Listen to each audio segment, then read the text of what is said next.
काल रात्रीपासून सलग पाऊस पडतो, अजिबात अंतर नाही. पावसामुळे कॉलेजला पण सुट्टी दिली आहे. 2 दिवस झाले सलग पाऊस पडतोय.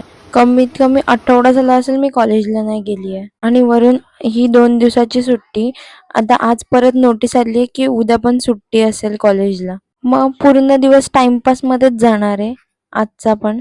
सर्वात आधी तर कालचं आणलेलं डीमार्टचं सामान संपवायला बसलीये मी. मोबाईल घेऊन गप्पा मारून कंटाळल्याच्या नंतर दुपारी फॅशन शो लावलेला.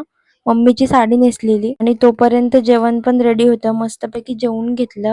काल रात्री ना मम्मीने पालक पनीर बनवलेलं आणि मी जेवली नव्हती, तर मग तीच उरलेली भाजी खाल्ली आणि शिळ्या अन्नाला ना जास्त चव लागते. मस्त जेवण झालं, ताणून झोपलीये आणि उठल्याच्या नंतर घड्याळाकडे लक्ष दिलं तर 7:30 वाजले होते. आणि आज जेवणामध्ये पण बनलंय मस्तपैकी व्हेज बिर्याणी, जी की खूप मस्त झालीये. पहिल्यांदाच घरामध्ये ट्राय केलीये.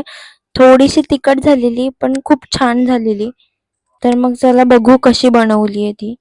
सर्वात आधी एका टोपामध्ये पाणी तापत ठेवलं आणि त्याच्यामध्ये 2 वेलचीचे तुकडे टाकलेत. मग तांदूळ स्वच्छ धुवून घेतले आणि ते त्याच्यामध्ये टाकलेत. गरम झाल्याच्या नंतर शिजतंय तोपर्यंत भाजी कट करून घेतली आणि भाज्यांमध्ये घेतलंय गाजर, फरसबी, फ्लॉवर आणि मटार. मग एका भांड्यामध्ये दही घेऊन त्यामध्ये हळद आणि तिखट घातलंय आणि ते चांगलं मिक्स करून घेतलंय. चांगलं मिक्स झाल्याच्या नंतर त्यामध्ये आपण ज्या भाज्या कट केल्यात त्या टाकायच्या आणि चांगलं मिक्स करून घ्यायचं. त्यानंतर भात थोडा शिजला की पाणी काढून टाकायचं त्यामधलं आणि तो साईडला ठेवून द्यायचा.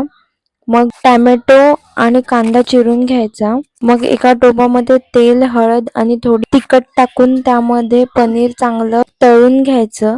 पनीर साईडला काढून त्याच टोपामध्ये टॅमॅटो आणि कांद्याची फोडणी द्यायची आणि कांदा चांगला शिजला की त्याच्यामध्ये असतील नसतील तेवढे मसाले टाकायचे आणि मग मॅरिनेट केलेली ती भाजी टाकायची आणि थोडा वेळ शिजवून मग त्यामध्ये पनीर घालायचं आणि मग त्यावर भाताचा थर लावायचा आणि कोथिंबीरने गार्निश करून त्यावर झाकण ठेवून द्यायचं. थोडा वेळ शिजल्याच्या नंतर सर्व करायचं. खूप इझी आणि अर्ध्या तासात बनणारी रेसिपी आहे. नक्की ट्राय करा. Bye bye.